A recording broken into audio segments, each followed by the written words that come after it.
Di video kali ini, aku akan mencoba untuk bertahan hidup selama 100 hari di Minecraft Hardcore 1.21, di mana di versi ini terdapat banyak update besar yang salah satunya adalah sistem baru dari Trade Villager Librarian yang akan mengubah alur dari gameplay Minecraftku, dan tentunya masih banyak juga update lainnya.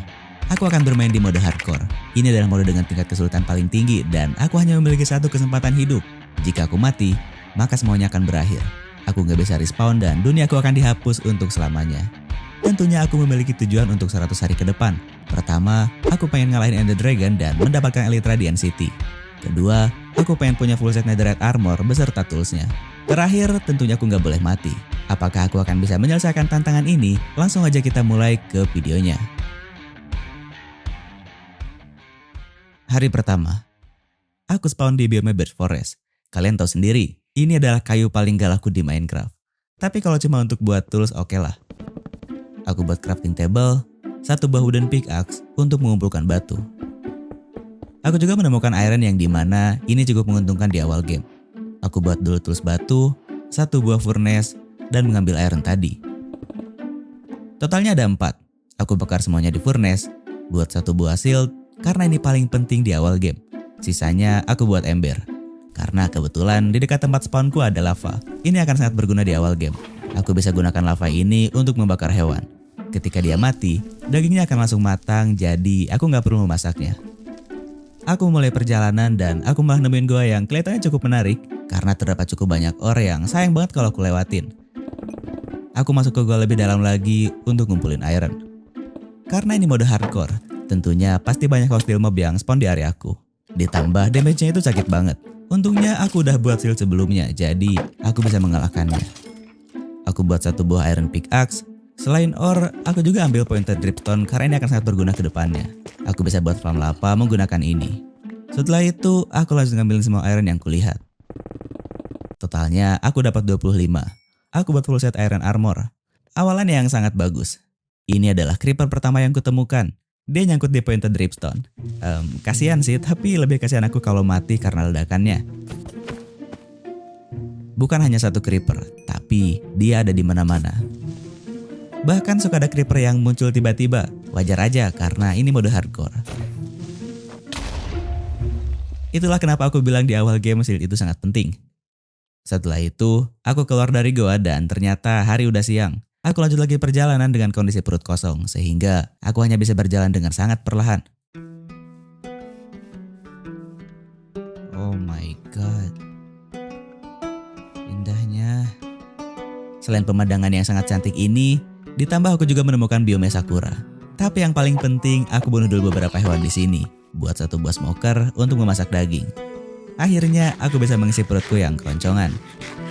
Setelah itu, aku mengunjungi biome sakura yang kulihat sebelumnya.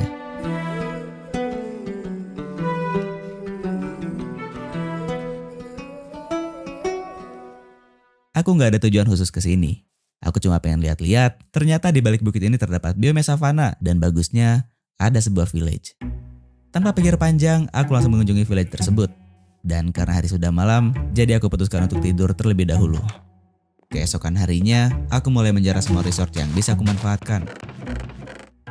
Aku juga hancurkan semua blok pekerjaan agar villager di sini berubah menjadi pengangguran. Dan ketika hari sudah malam, para villager akan masuk ke dalam rumahnya. Aku amankan mereka semua agar gak kemana-mana. Hari keempat, aku buat iron axe cukup banyak dan mulai mengumpulkan kayu sebanyak-banyaknya.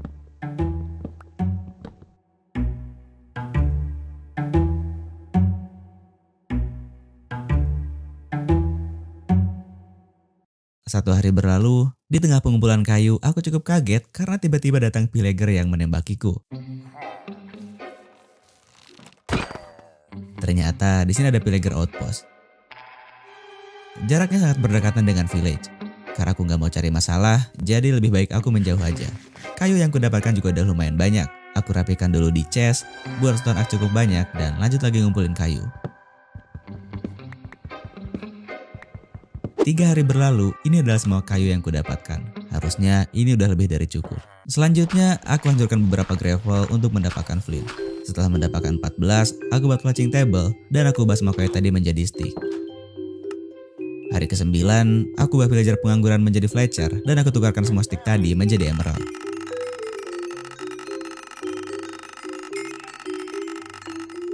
2 hari berlalu, ini adalah semua emerald yang kudapatkan dari hasil nuker mistik tadi.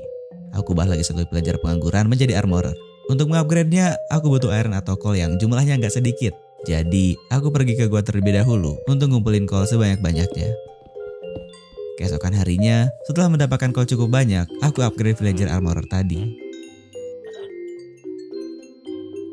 Di sini aku mulai curiga karena ada keanehan. Di level expert, dia hanya menjual iron helmet dan iron boots. Padahal biasanya di level expert itu dia udah menjual diamond armor. Setelah mencapai level max atau level master, ternyata dugaanku benar. Ada perubahan juga di sistem trade armor ini. Awalnya aku kira rebalance villager ini hanya berlaku untuk librarian aja, tapi ternyata untuk semua jenis villager. Kalau kayak gini gak worth it banget sih, karena aku masih perlu diamond buat nge-trade armor. Udah gitu armornya gak lengkap, bahkan satu iron block untuk 4 emerald. Ini enggak banget sih. Jadi di versi 1.21 ini, aku udah gak bisa lagi manfaatin villager di awal game. Seperti yang aku bilang di awal video, update kali ini akan benar-benar ngubah gameplay Minecraftku. Yang jelas ini jadi lebih susah, dan waktu yang aku habiskan sekitar 6 hari buat ngumpulin emerald jadi sia-sia. Kalau kalian anggap aku kecewa, jawabannya enggak. Justru aku malah seneng, karena ini memberikan kesan berbeda di awal game. Gak kayak dulu, di awal game itu gampang OP, karena sistem trade villager yang gak balance. Sebelum pergi meninggalkan village, aku ambil dulu semua tanaman yang ada di sini. Aku juga ambil item yang menurutku penting aja. Setelah itu, aku mulai perjalanan dengan tujuan untuk mencari lokasi yang akan kujadikan base nantinya. Aku juga sambil bunuh-bunuhin hewan yang kulihat untuk persediaan makanan. Setelah seharian perjalanan, dari kejauhan aku melihat sebuah village. Tapi kayaknya itu village yang udah terbengkalai. Karena hari sudah gelap, takut terjadi apa-apa, jadi aku putuskan untuk tidur terlebih dahulu. Keesokan harinya, aku mulai menjarah semua resource yang ada di sini. Kebetulan di sini juga ada blacksmith yang cukup berantakan, tapi di dalam chestnya aku dapat item yang lumayan bagus. Ada beberapa tools iron, obsidian, dan iron ingot. Setelah itu, aku lanjut lagi perjalanan. Untuk mencari lokasi base yang bagus itu nggak mudah, karena lokasi adalah salah satu kunci untuk membuat base yang indah dan strategis nantinya. Aku juga nemuin drain portal untuk pertama kalinya. Di dalam chestnya lumayan bagus, tapi ini nggak terlalu berguna. Mungkin aku bakal ambil golden boots-nya aja. Dengan enchant fire resistance 4, ini akan sangat berguna ke depannya ketika aku masuk ke nether. Selama perjalanan aku juga banyak nemuin ore yang ada di bebatuan. Tentunya pasti aku ambil. Selain coal, di sini juga terdapat cukup banyak iron. Gak jauh dari bebatuan tadi, aku nemuin village lagi. Ini village yang ketiga. Aku mengunjunginya dan ambil semua item yang menurutku akan berguna ke depannya. Karena village ini berada di bebatuan, tentunya gak luput dari ore. Aku benar-benar gak bisa lewatin ini semua, karena kalau dilewatin sayang banget, meskipun ini memakan waktu cukup banyak. Ya bayangin aja, aku ngambil ore di bebatuan sampai malam hari. Hari ke-15, aku lanjut lagi perjalanan, tentunya masih dengan tujuan yang sama, untuk mencari tempat yang akan kujadikan base nantinya. Bentar. Ini kenapa kecil banget? Jujur, ini baru pertama kali aku lihat penyu kecil ini di Minecraft. Lihat, dia lucu banget. Aku buat satu buah perahu dan memulai perjalanan mengarungi lautan. Setelah cukup lama, aku melihat sebuah pulau dari kejauhan yang kelihatannya cukup bagus. Aku mengunjunginya dan mulai berjalan untuk mencari tempat bagus. Setelah seharian, akhirnya aku menemukan tempat yang kelihatannya sangat cocok untuk dijadikan base. Pertama, dataran di sini cukup luas. Gak jauh dari lautan, ditambah village yang berada di kaki bukit, itu nambah keindahan dari tempat ini. Selain itu, ada juga tebing yang cukup luas. Aku kepikiran ingin buat wajah kayak di desa Konoha gitu. Keesokan harinya, aku simpan 2 cas untuk menyimpan semua barang-barangku. Dilanjutkan dengan membuat lubang cukup besar. Aku pancing domba dan sapi ke dalam lubang yang kubuat tadi. Jangan lupa beri makan agar mereka bisa berkembang biak. Setelah itu, aku kunjungi village tadi untuk mencari siapa tahu ada item yang bisa kumanfaatkan. Aku juga baru sadar kalau di versi ini, struktur dari village ada sedikit perubahan seperti detail ini. Ya lumayan bagus sih. Setelah aku cek semua rumah, aku heran kenapa nggak ada villager sama sekali. Aku nggak tahu alasannya apa. Mungkin mereka lagi pada main keluar jadi nggak ada di desa. Aku juga pergi ke atas tebing dan itu adalah lokasi yang nantinya akan kutransformasi menjadi sebuah base yang sangat indah. Hari ke-17, aku kembali ke base. Nantinya aku akan buat rumah di sini. Jadi aku harus bersihkan dulu area ini dari rumput liar. Aku gunakan air karena ini lebih cepat. Segini harusnya udah cukup luas. Aku juga ambilin dulu semua sugarcane liar yang tumbuh di pinggir perairan. Kemudian aku tanam kembali dengan rapi. Gak lupa untuk buat lahan pertanian sementara untuk menanam semua wortel yang kudapatkan di village. Gak cuma wortel, di village sebelumnya aku juga dapat kentang. Setelah itu, aku beri makan hewan ternak.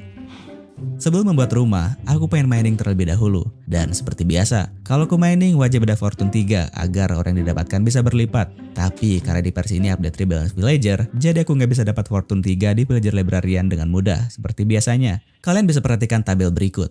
Sekarang setiap Villager Librarian memiliki masing-masing buku enchant yang berbeda setiap biomenya. Contohnya, buku enchant Unbreaking 2 yang hanya bisa aku dapatkan di Villager Librarian Jungle. Jadi kalau aku gacha di Villager Librarian Plain, sampai kiamat pun aku gak bakal pernah dapat buku enchant Unbreaking 2. Bentar, emangnya di jungle ada village? Jawabannya gak ada. Jadi untuk mendapatkan villager jungle, caranya aku harus pergi ke sebuah village, kemudian culik 2 villager dan membawanya ke biome jungle.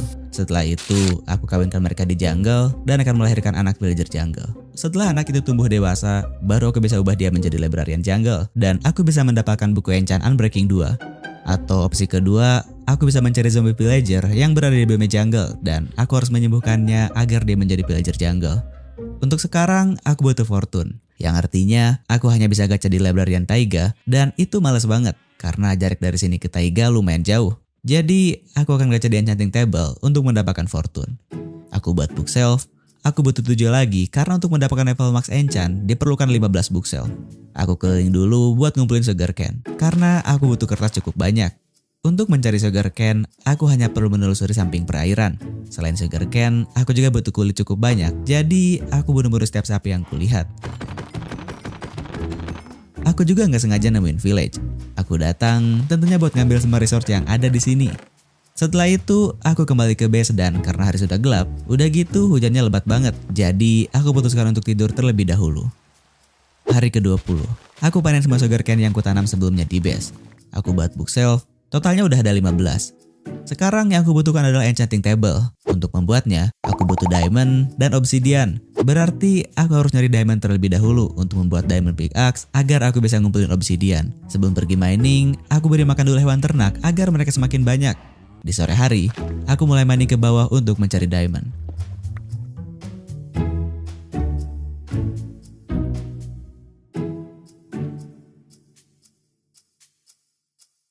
Di tengah galian, aku menemukan air yang di dalamnya terdapat cukup banyak ore. Aku mengambilnya, tentu saja memanfaatkan fitur yang gak ada di Minecraft Bedrock. Di sini juga aku menemukan diamond pertamaku. Ya, meskipun cuma 1. Aku menggali ke bawah perairan untuk lanjut mining, tapi aku malah nemuin goa.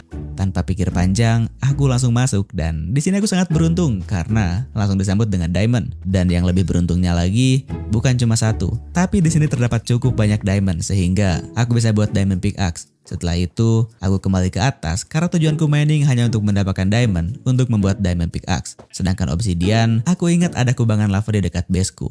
Aku ubah menjadi obsidian dan mengambil secukupnya. Setelah itu, aku kembali ke base dan membuat enchanting table. Aku enchant diamond pickaxe. Dengan hanya modal yakin, hasilnya aku nggak dapet fortune. Pengen aku hapus, tapi rasanya sayang banget. Jadi, aku buat satu buah diamond pickaxe baru. Aku enchant lagi dan malah dapat silk touch.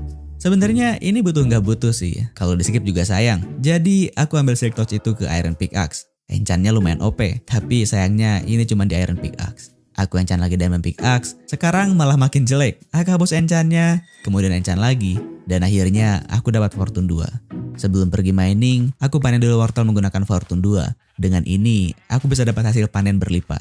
Tentu saja aku tanam kembali. Setelah itu, aku mulai berjalan untuk pergi ke goa yang udah kutemukan sebelumnya. Aku mulai ambilin semua ore yang kulihat.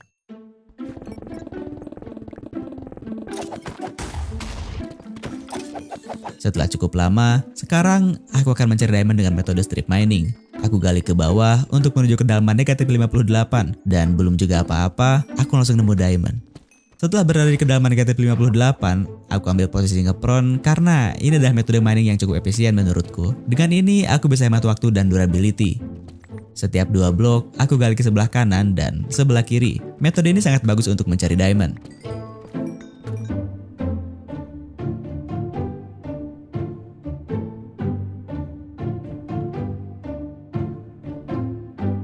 Setelah mendapatkan 39 diamond, aku buat full set diamond armor.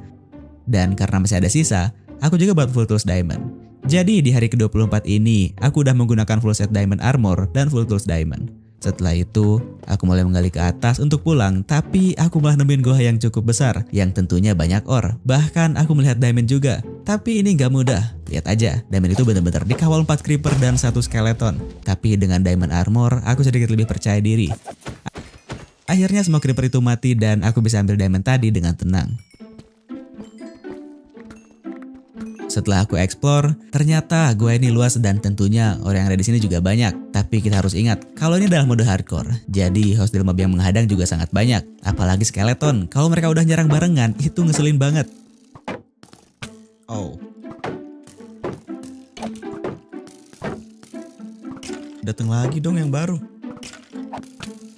Di sini juga aku hampir mati, tapi untungnya ini semua bisa aku handle dengan sangat rapi.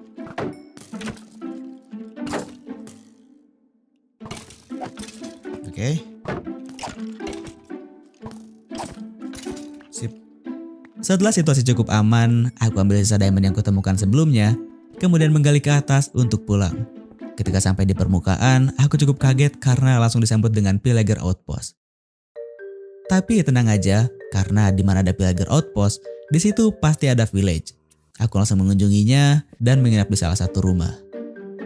Hari ke-26. Aku kembali ke base dan ini adalah semua hasil mining yang kudapatkan selama 4 hari. Ini lumayan banyak dan harusnya untuk sementara ini udah cukup banget. Aku bakar cobblestone agar menjadi smooth stone.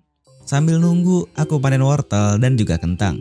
Hari ke-27, aku buat blast furnace cukup banyak untuk membakar semua raw iron hasil miningku. Sekarang aku pengen buat dulu villager breeder. Kenapa nggak rumah dulu? Jadi buat rumah itu akan memakan waktu yang cukup lama. Kalau aku buat villager breeder dulu, jadi ketika nanti pembangunan rumah berlangsung, villager breeder yang udah aku buat sebelumnya akan terus bekerja dan menghasilkan banyak villager. Jadi kalau misalkan aku bikin rumah dulu, itu nggak bisa mengefisienkan waktu. Aku kumpulkan semua item yang kuperlukan untuk membuat villager breeder, dari mulai ngumpulin kayu, buat komposter, trapdoor. Aku juga akan butuh kaca, jadi aku kumpulkan pasir cukup banyak. Aku bakar semuanya di furnace agar berubah menjadi kaca. Sambil nunggu semuanya matang, aku akan buat stone generator terlebih dahulu. Aku kumpulkan semua item yang diperlukan. Tiba-tiba muncul wandering trader yang gak jual barang bagus. Jadi dengan terpaksa aku membunuhnya menggunakan lava. Dengan ini aku punya tali. Aku amankan lamanya karena siapa tahu kedepannya aku bakal membutuhkannya. Setelah itu aku pengen buat stone generatornya sekarang, tapi petir semakin banyak. Lebih baik cari aman, jadi aku putuskan untuk tidur terlebih dahulu. Hari ke-30, aku mulai membuat stone generatornya. Stone generatornya udah selesai. Pasir-pasir tadi juga udah berubah menjadi kaca. Ini adalah semua item yang akan kugunakan untuk membuat villager breeder. Sebelum itu, aku enchant dulu diamond shovel karena aku butuh enchant efisiensi. Tapi aku malah dapat enchant jelek. Aku hapus di grindstone. Sekarang aku malah dapat fortune 3. Karena shovelku ini butuhnya silk touch, jadi aku keinget diamond pick aku. Karena ini cuma fortune 2, jadi aku hapus di grindstone. Kemudian aku ambil fortune 3 tadi. Sayangnya nggak dapat enchant tambahan. Tapi nggak apa-apa karena aku punya diamond pickaxe dengan enchant unbreaking 3 dan efisiensi 4. Ini akan kugabungkan dan akan menghasilkan diamond pickaxe OP. Tapi nanti aja kalau durability-nya udah mau habis. Jadi sekalian repair gitu. Setelah itu aku enchant lagi diamond shovel. Aku beruntung banget karena dapat efisiensi 4 dan silk touch. Ya meskipun gak ada unbreakingnya. Aku pergi ke seberang. Aku akan buat villager breedernya di sini. Pertama, aku harus ratakan tanahnya terlebih dahulu.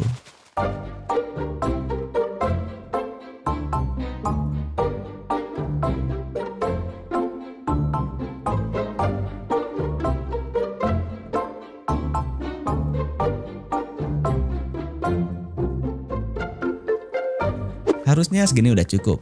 Aku mulai membuat villager breedernya.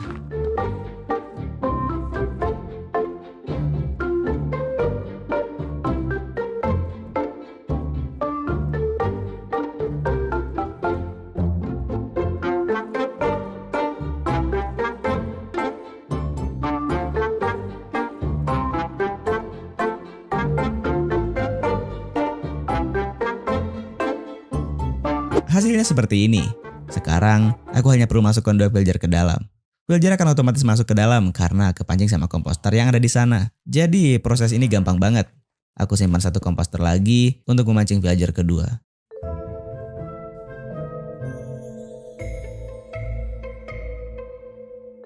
Setelah itu, aku berikan semua sisa wortelku agar mereka membuat anak.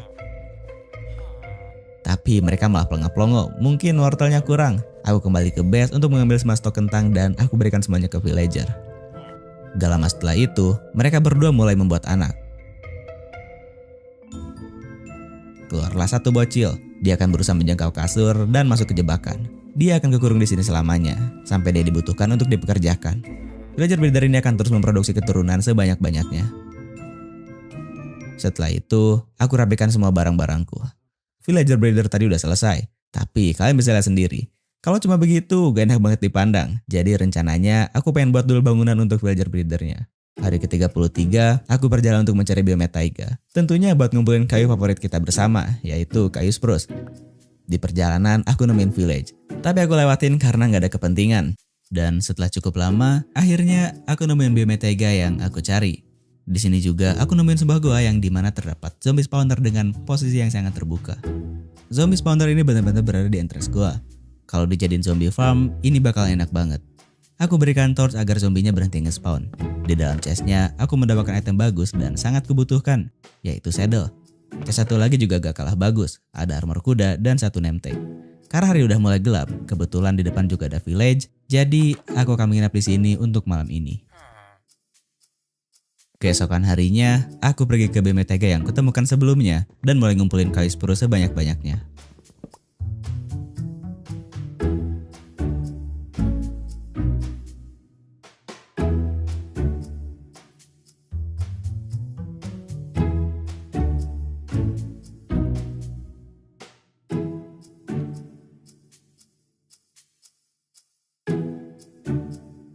Tiga hari berlalu, ini adalah semua kayu yang kudapatkan. Harusnya ini udah cukup. Di perjalanan pulang, aku juga menjinakkan kuda, berhubung aku udah punya saddle. Ini adalah kuda pertama yang aku jinakan, dengan health bar yang lumayan banyak, tapi biasanya kuda dengan health bar banyak itu memiliki speed yang lambat. Jadi, aku cari kuda lain dengan health bar yang lebih sedikit, tapi speednya lumayan kencang. Aku juga menemukan kuda dengan motif yang cukup bagus. Lihat aja, meskipun kayak panuan, tapi menurutku ini bagus banget.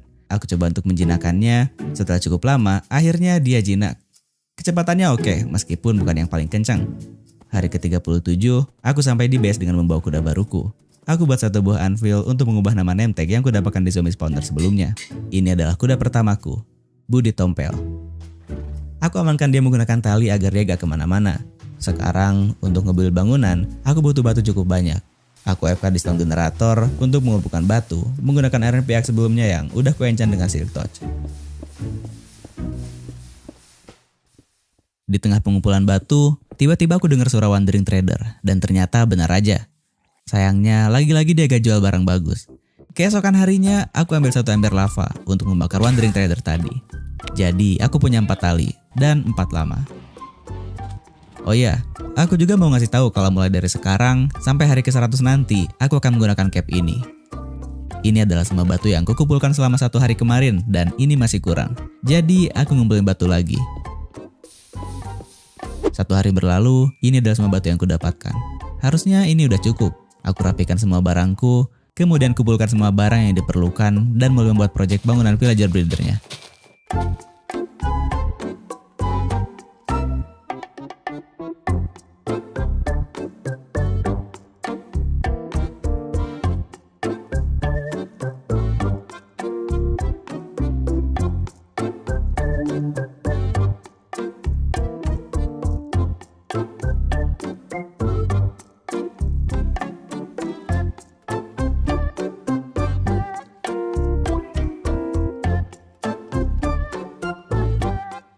5 hari berlalu, proyek ini baru selesai sekitar 40%.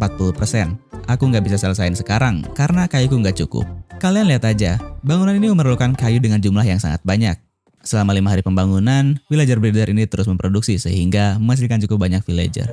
Kedepannya, mereka semua akan sangat berguna untuk keberlangsungan hidupku. Karena sudah malam, jadi aku putuskan untuk tidur. Hari ke-45, sebelum mengumpulkan kayu, aku panen semua tanamanku menggunakan fortune dan hasilnya banyak banget. Tentunya aku tanam kembali, aku juga panen dulu sugar cane, kemudian aku pengen ngencan kapak. Di sini aku dapat efisiensi 4, tapi XP-nya nggak cukup. Untuk menambahkan XP yang kurang, aku coba beri makan hewan ternak karena aku bisa dapat XP dari ini. Tapi tetap aja nggak cukup. Aku butuh 30 XP untuk mengambil enchant tadi. Sisanya aku pergi bersama Budi Tompel untuk membunuh hewan-hewan yang ada di sekitaran sini. Semakin lama menjelajah, aku nemuin villager outpost yang jaraknya nggak jauh dari base. Tentunya ini adalah kesempatan untuk bisa mendapatkan XP. Akhirnya XP ku mencapai level 30. Aku kembali ke base dan mengambil enchant tadi. Di sini aku beruntung karena mendapat enchant tambahan Silk Touch dan Sharpness 4. Karena hari sudah gelap, hujan juga semakin deras, jadi aku putuskan untuk tidur. Keesokan harinya, aku pergi bersama Budi Tompel untuk menuju hutan spruce yang kutemukan sebelumnya.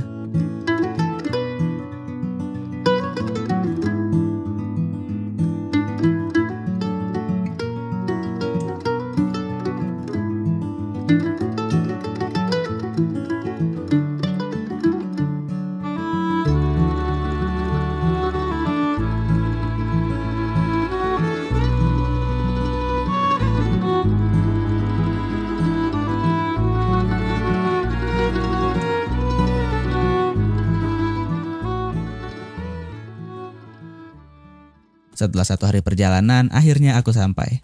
Aku ikat dulu Budi di sini dan mulai mengumpulkan kayu sebanyak-banyaknya.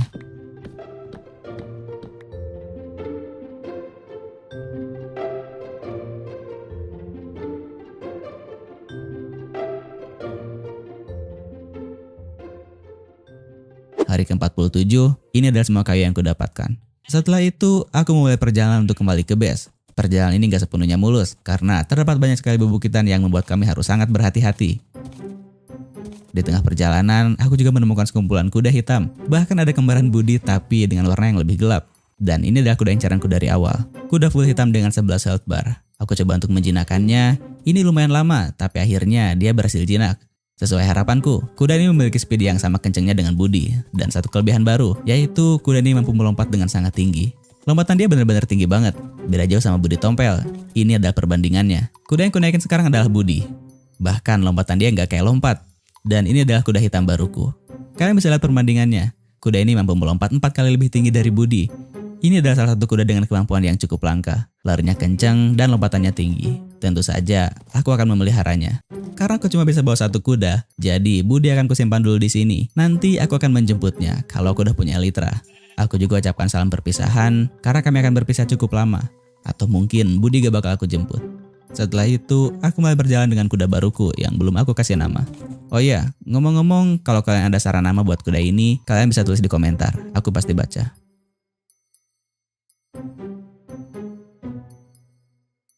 Setelah cukup lama, akhirnya aku sampai di base. Aku tanam semua sweet berry yang kudapatkan sebelumnya. Karena kedepannya, ini akan sangat berguna untuk hiasan. Hari ke-49, aku lanjutkan lagi proyek bangunan villager breedernya.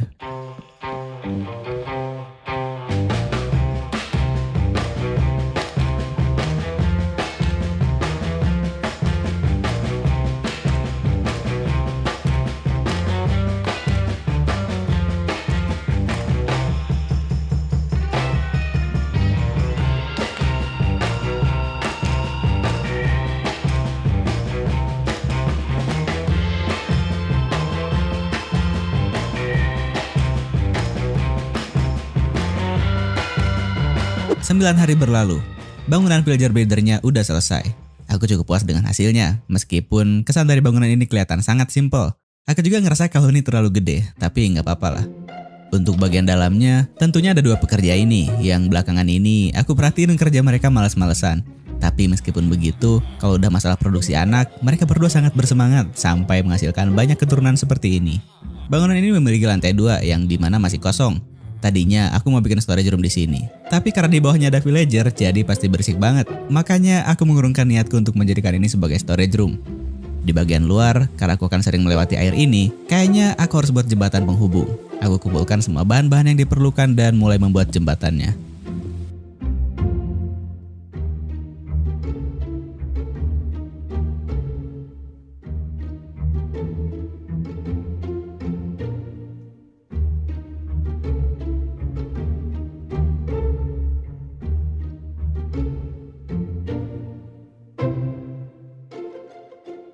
Dua hari berlalu jembatannya udah selesai.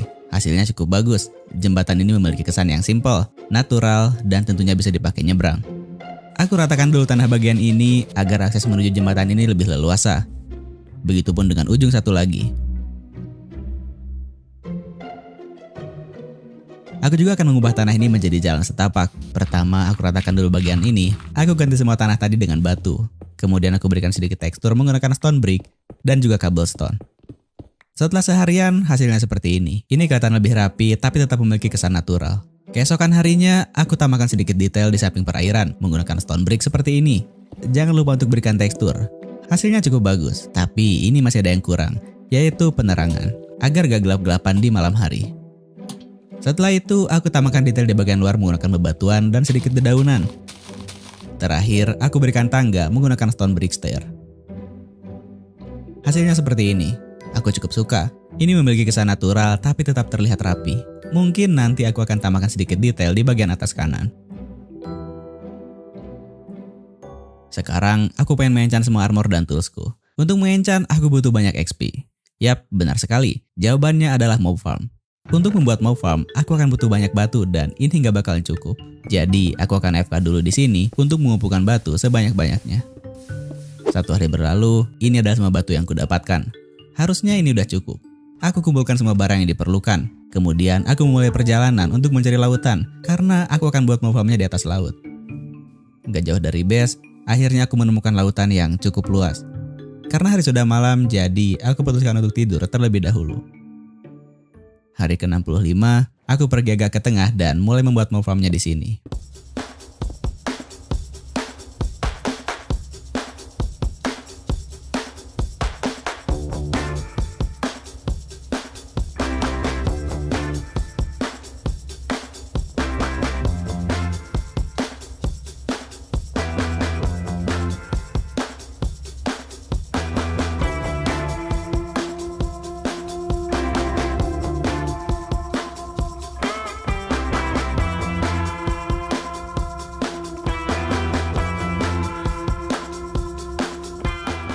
Tiga hari berlalu, mob farmnya udah selesai dan ini bekerja dengan sangat baik. Belum juga apa-apa, mob yang turun udah banyak banget. Aku bunuh satu persatu karena aku nggak bawa pedang. Selain XP, di sini juga aku bisa mendapatkan berbagai jenis item dari drop mob. Setelah itu, aku kembali ke base. Aku rajin banget panen sweet berry ini untuk stok kedepannya. Aku nggak berikan penangkal petir di villager breeder dan petir semakin besar. Jadi aku putuskan untuk tidur. Hari ke-69, aku ambil semua bookshelf beserta enchanting table-nya. Jangan lupa buat bawa lapis lazuli. Pergi lagi ke mob farm. Pertama, aku perluas pelataran di sini karena aku butuh space untuk menyimpan 15 bookshelf. Ini adalah tempat enchant-nya. Untuk mengenchant, aku butuh XP. Jadi, aku bunuh-bunuh dulu mob di sini untuk mendapatkan XP. Setelah XP-nya cukup, aku mulai enchant. Ngumpulin XP lagi, enchant lagi. Aku akan terus mengulangi hal itu sampai semua armor dan toolsku mendapatkan enchant sementara.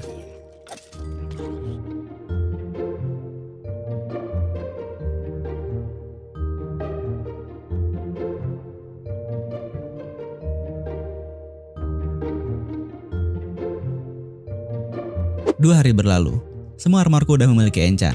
Meskipun belum lengkap, tapi menurutku ini udah cukup untuk saat ini. Begitu juga dengan semua toolsku. Sekarang, aku butuh TNT cukup banyak untuk mengumpulkan ancient debris. Semua gunpowder yang kudapatkan barusan belum cukup. Jadi, aku akan AFK lagi di sini beberapa hari untuk mendapatkan banyak gunpowder. 2 hari berlalu, ini adalah semua gunpowder yang kudapatkan. Aku dapat lumayan banyak karena efek looting 3 di pedangku. Aku juga dapat XP yang berlimpah selama pengumpulan gunpowder ini. Aku kembali ke base. Simpan dulu semua gunpowder tadi. Sekarang untuk membuat TNT aku butuh pasir. Karena gunpowdernya banyak, tentunya aku akan butuh pasir yang banyak juga. Sebelum itu aku repair dulu diamond shovel. Keesokan harinya aku mulai berjalan untuk mencari sumber pasir. Gak jauh dari base, akhirnya aku menemukannya. Aku mulai ngumpulin pasir sebanyak-banyaknya.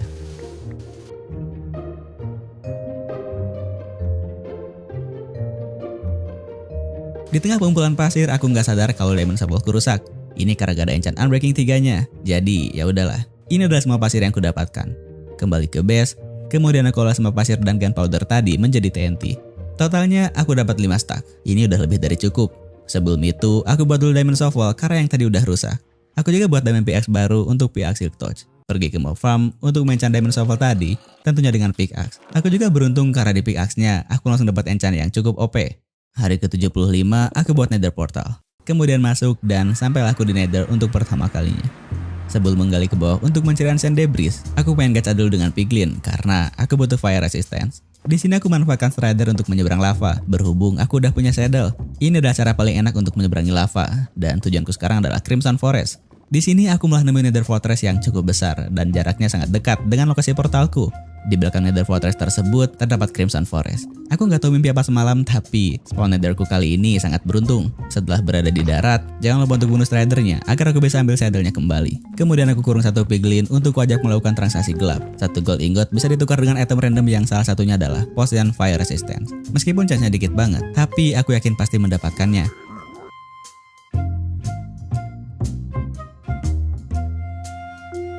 Setelah satu stack gold kutukarkan, aku dapat 4 potion fire resistance dengan masing-masing durasi 3 menit. Karena ini gak banyak, jadi aku harus memakainya ketika keadaan darurat aja.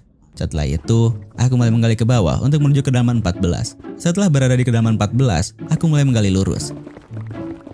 Aku juga ambilin semua nether gold ore yang kulihat menggunakan pickaxe torch. Setelah galian cukup jauh, aku simpan TNT dan aku kasih jarak 1 blok. Untuk menyalakan TNT-nya, aku gunakan flint and steel. Ini adalah ledakan pertamaku.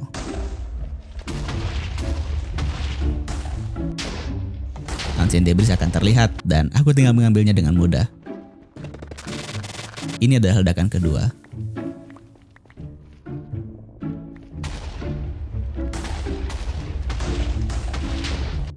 Banyak banget. Ledakan ketiga. Aku akan terus mengulangi hal ini sampai semua TNT-ku habis. Hari ke-77, ini adalah semua ancient debris yang aku dapatkan. Totalnya ada 54. Ini udah lebih dari cukup. Setelah itu, aku menggali ke atas untuk pulang. Jangan lupa gunakan potion fire resistance, karena agar cepat, aku akan kembali ke atas melewati lava. Ini adalah cara paling cepat ketika pulang dari pencarian ancient debris. Aku memulai perjalanan yang cukup jauh, tentunya menggunakan strider. 1 hari berlalu, aku sampai di portal dan kembali ke overworld. Aku bakar semua ancient debris yang kudapatkan. Tentunya nether gold ore juga. Sambil nunggu, aku panen semua tanamanku, tentunya aku tanam lagi. Aku juga kurangi populasi sapi dengan membunuhnya, karena mereka udah banyak banget dan sangat berdesakan. Totalnya, aku dapat 2 stak daging sapi dan 1 stak setengah kulit. Karena aku juga begadang 3 hari, aku dapat serangan phantom. Untungnya, aku bisa mengalahkannya dengan sangat mudah dan mendapatkan 2 phantom membran. Hari ke-79, aku potong semua bulu domba, kemudian aku kurangi populasinya. Semua ancient debris tadi udah matang, begitupun dengan gold. Aku olah menjadi netherite ingot, totalnya ada 13.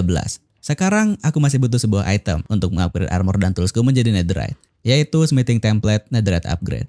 Aku hanya bisa mendapatkannya di base den yang ada di nether. Jadi aku pergi lagi ke nether, kemudian memulai perjalanan untuk mencari base den. Selama perjalanan aku selalu ngambilin setiap nether gold ore yang kulihat. Setelah cukup lama, akhirnya aku menemukan base den pertamaku. Aku buat jembatan penyeberangan untuk menuju ke sana. Aku masuk melalui jalur galian, tentunya ini adalah cara paling aman. Aku juga aman dari serangan piglin karena aku udah pakai armor gold. Tujuanku adalah chest yang berada di tengah itu. Aku harus sangat berhati-hati karena terdapat banyak piglin brute yang akan selalu menyerangku. Pertama, aku panen dulu magma cube yang ada di sini. Meskipun mereka nggak terlalu berbahaya, tapi mereka ngeselin banget kalau dibiarin. Jangan lupa juga buat hancurin spawnernya. Aku panas semua piglin brute yang ada di tengah. Setelah cukup aman, aku menuju ke tengah. Oh my god, salah lompat. Itulah kenapa aku bilang potion fire resistance itu sangat penting. Aku ambil semua gold block yang ada di sini dan tentunya isi chest. Di sini aku mendapatkan item yang ku cari, yaitu netherite upgrade. Aku juga dapat item lain seperti diamond sword, dan yang paling hoki adalah aku dapat 2 netherite ingot. Ini hoki banget sih. Aku juga ambilin chest lain yang ada di base ini karena isinya lumayan banget. Di sini aku dapat diamond pickaxe dengan efisiensi 4. Hari ke-80, ini adalah base kedua yang kutemukan. Tentunya aku langsung buat jembatan untuk masuk. Sepertinya ini adalah base yang cukup besar. Baru juga datang, aku langsung disambut dengan 2 piglin brute.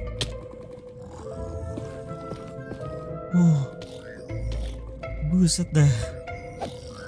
Disambut 2 orang gak tuh? Itu adalah tujuanku. Aku mulai turun secara perlahan. Setelah situasi cukup aman, aku pergi ke tengah, ambil dulu semua gold block, dan tentunya isi chestnya. Hari ke-81, aku kembali ke overworld. Aku bahas semua gold block yang kudapatkan menjadi gold ingot. Totalnya banyak banget. Aku gabungkan semua netherite ingot tadi, ditambah dengan netherite scrap yang langsung aku olah menjadi netherite ingot. Totalnya aku punya 16. Selanjutnya, aku dapat smithing template netherite upgrade menggunakan diamond. Di sini aku butuh 11 dan diamondku nggak bakalan cukup. Jadi aku harus mining terlebih dahulu. Dengan Fortune 3, harusnya aku bisa dapat banyak diamond dengan mudah. Aku juga gabungkan dulu dengan diamond pickaxe efisiensi 4 yang kudapatkan di base dan sebelumnya. Jadi pickaxe Fortuneku udah OP. Aku pergi ke galian sebelumnya, harusnya kalian masih ingat ini adalah gua pertama yang kutemukan. Gua ini sama sekali belum aku explore dan aku mulai ambilin semua ore yang kulihat. Di pertengahan mining, aku dibuat kebingungan karena menemukan bangunan aneh yang sama sekali aku belum pernah lihat sebelumnya. Karena penasaran, aku mencoba untuk masuk. Oh, aku dapat sambutan hangat dari Cave Spider. Setelah aku lihat lebih dalam, ternyata ini adalah Trial Chamber. Struktur update terbaru di Minecraft 1.21. Ini semacam dungeon gitu, yang dimana di dalamnya terdapat banyak mob spawner. Aku berikan dulu torch agar mobnya berhenti nge-spawn. Oh. Aduh. Gak berhenti.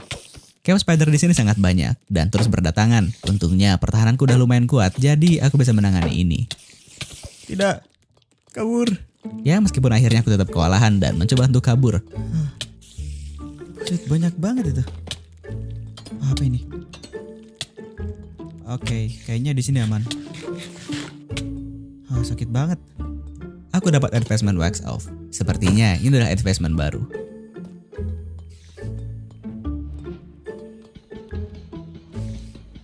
Aduh, kok lama ya? Gak bisa dihancurin kayaknya. Di sini aku coba untuk menghancurkan spawnernya, tapi ini gak bisa dihancurin sama sekali. Semoga aja torch ini bisa menghentikan mob spawnnya. Ini spider di mana-mana. Wow. Spawner ini juga bisa mengeluarkan item seperti emerald. Entahlah, ini aneh banget. Di sini juga aku dapat chest yang berisi mending dan beberapa emerald. Sepertinya tempat ini juga sepaket dengan spawner biasa. Terdapat spider spawner yang di chestnya aku dapat item lumayan bagus. Scaffolding. Random banget. Aku juga bisa pecahin semua decorated pot yang ada di sini untuk mendapatkan item. Semakin aku explore, ternyata tempat ini luas banget. Bahkan aku nemuin skeleton spawner yang gak biasa. Oh.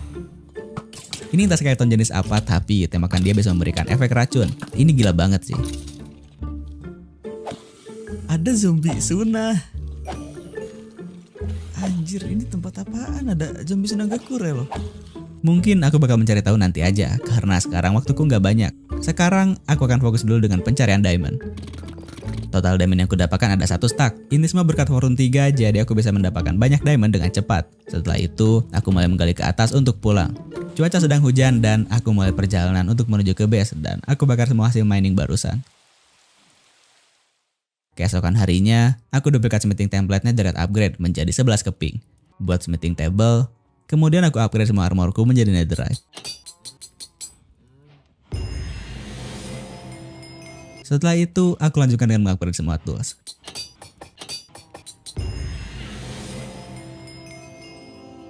Dengan ini, di hari ke-83, aku udah menggunakan full set netherite armor dan full netherite tools.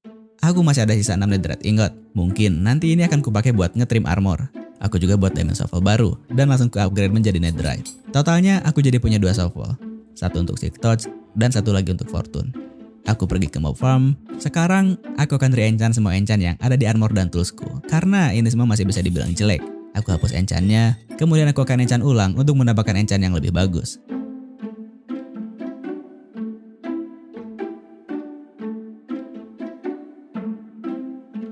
Aku ngabisin waktu 2 hari dan sekarang semua enchant di armorku udah OP.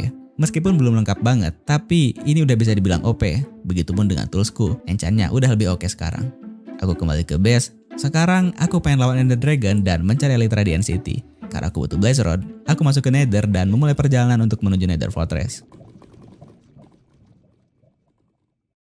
Hari ke-87.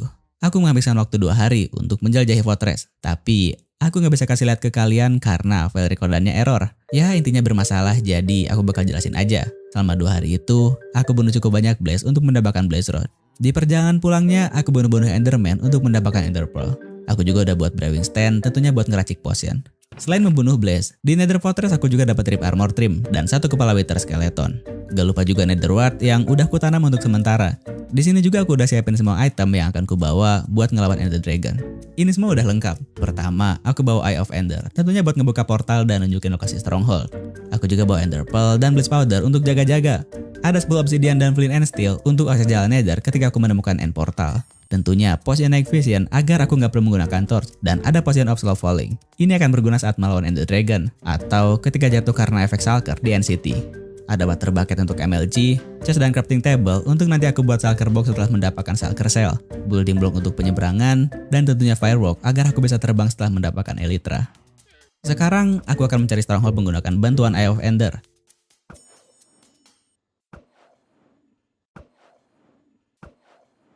Karena hari udah malam, aku gunakan Night Vision. Oh. 4 creeper.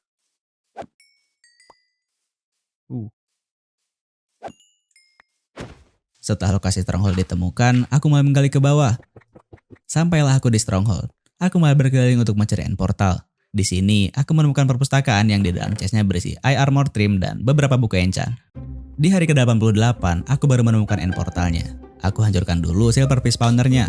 Aku pasang Eye of Ender agar portalnya terbuka. Sebelum masuk, aku buat dulu nether portal. Aku masuk untuk menyimpan koordinatnya. Kembali ke stronghold dan masuk ke end portal.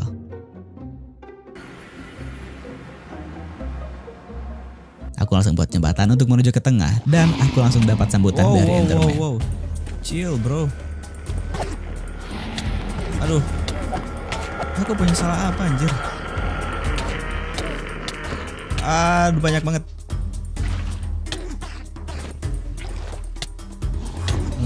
No. Jangan mati please. Oke, aman kayaknya. Sini kau. Setelah cukup kondusif, aku mulai panahin sembahan kristalnya. Karena ada beberapa pilar yang cukup tinggi, jadi aku harus naik ke atas agar aku bisa menghancurkan sisaan kristalnya dengan mudah. Setelah sembahan kristalnya hancur, naga itu kecapean dan aku berencana untuk ngehit menggunakan kapak. Aduh.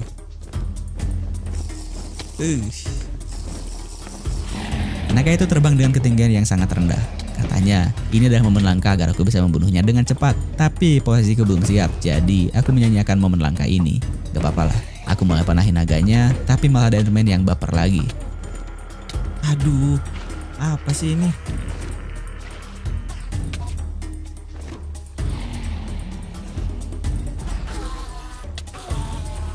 Naga itu turun untuk yang kedua kalinya. Ayo. Come to papa.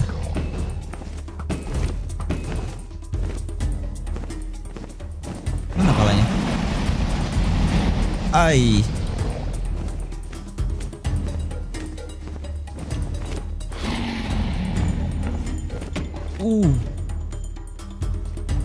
Aman.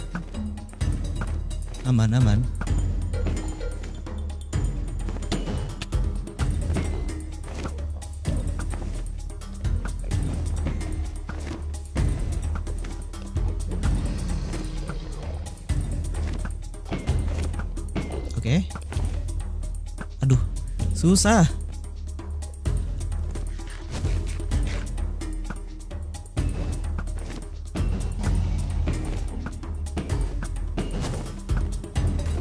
Ini adalah yang ketiga kalinya.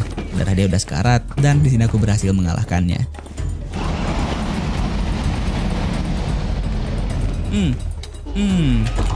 Mati kau.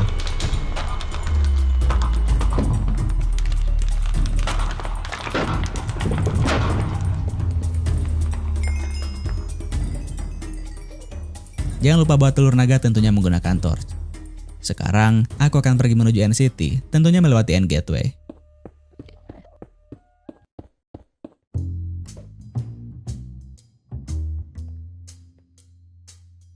Aku mulai menyeberangi pulau dan aku harus sangat berhati-hati. Ini akan menjadi perjalanan panjang. Aku juga kehabisan building block, jadi aku kumpulin dulu endstone dan mulai menyeberang lagi pulau demi pulau. Setelah cukup lama, akhirnya aku menemukan NCT, tentunya dengan endship-nya. Tanpa pikir panjang, aku langsung naik ke atas untuk menuju endship.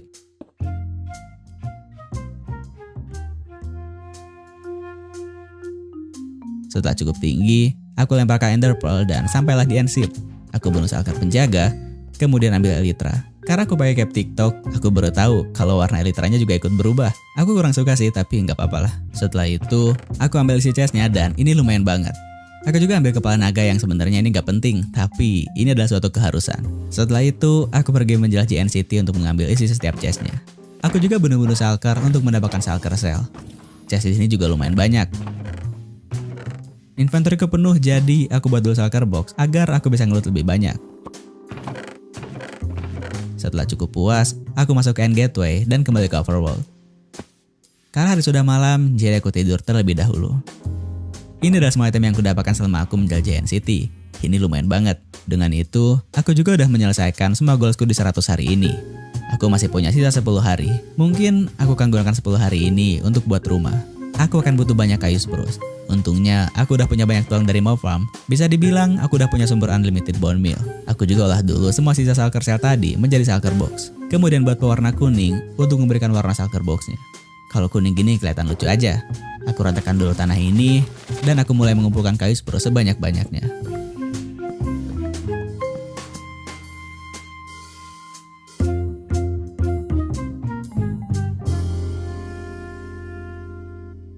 Setelah seharian, ini adalah semua kayu yang kudapatkan. Aku racik dulu pose Night Vision, kemudian aku terbang untuk mengunjungi bambu jungle. Karena selama pembangunan rumah nanti, aku akan butuh scaffolding, jadi aku butuh bambu untuk membuatnya. Setelah cukup lama terbang, akhirnya aku sampai di bambu jungle. Aku ambil cukup banyak bambu. Segini udah cukup, karena aku terbang sejauh 3000 blok, jadi Elytraku mau rusak. Tapi aku udah persiapan bawa Elytra keduaku, jadi ini aman. Aku mulai terbang untuk kembali ke base. Di sini aku malah nemuin Jungle Temple. Tentu saja aku akan mengunjunginya karena siapa tahu ada Wild Armor Trim. Gak lupa ambil dulu chest rahasia. Udah pasti isinya jelek. Dan inilah chest utamanya. Sesuai ekspektasiku, aku dapat 2 Wild Armor Trim. Setelah itu aku lanjut lagi terbang untuk pulang. Setelah sampai di base, aku ambil semua string dan kuolah menjadi scaffolding. Untuk membuat rumah, aku juga butuh cukup banyak batu. Jadi aku AFK dulu di Stone Generator. Di hari ke-92, setelah semua bahan terkumpul, aku mulai membuat rumahnya.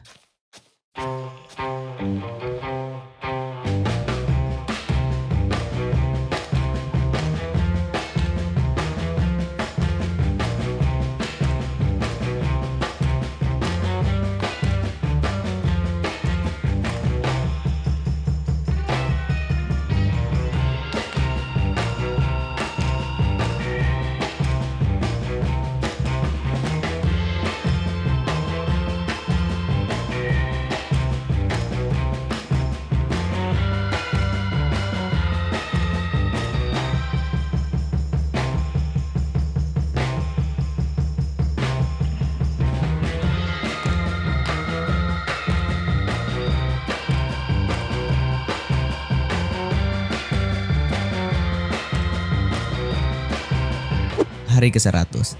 Rumahku udah selesai dan seperti ini tampilannya. Aku benar-benar suka sama desain rumah kali ini. Menurutku ini enak dipandang aja. Udah gitu detailnya juga pas, gak terlalu berlebihan. Dan yang bikin aku suka banget, dari luar rumah ini kelihatan kecil, tapi sebenarnya rumah ini memiliki ruangan yang cukup luas. Ini adalah ruangan pertama. Ini masih kosong. Mungkin kedepannya ini akan kujadikan tempat pembakaran. Sekarang kita naik ke lantai 2. Ini adalah ruangan utama. Nantinya aku akan buat kamar di sini. Kita masih bisa naik ke lantai 3 yang kedepannya akan kujadikan sebagai storage room. Ini kelihatan sempit karena aku kasih sekat lantai di atasnya. Nanti aku akan rombak lagi agar kelihatan luas. Jadi seperti itulah bagian dalamnya. Oh ya, kalau kalian lihat kenapa aku ada efek Bad Omen, jadi selama pembangunan rumah tadi ada segerombolan player yang patroli. Kemudian aku bunuh semuanya termasuk ketua suku, jadi aku dapat efek ini. Mungkin itu aja untuk video 100 hari kali ini. Terima kasih buat yang udah nonton. Series ini akan lanjut ke 200 hari karena masih banyak yang harus aku lakukan di world ini. Jangan lupa subscribe dan nyalain lonceng notifikasinya agar kalian gak ketinggalan kalau aku upload video baru.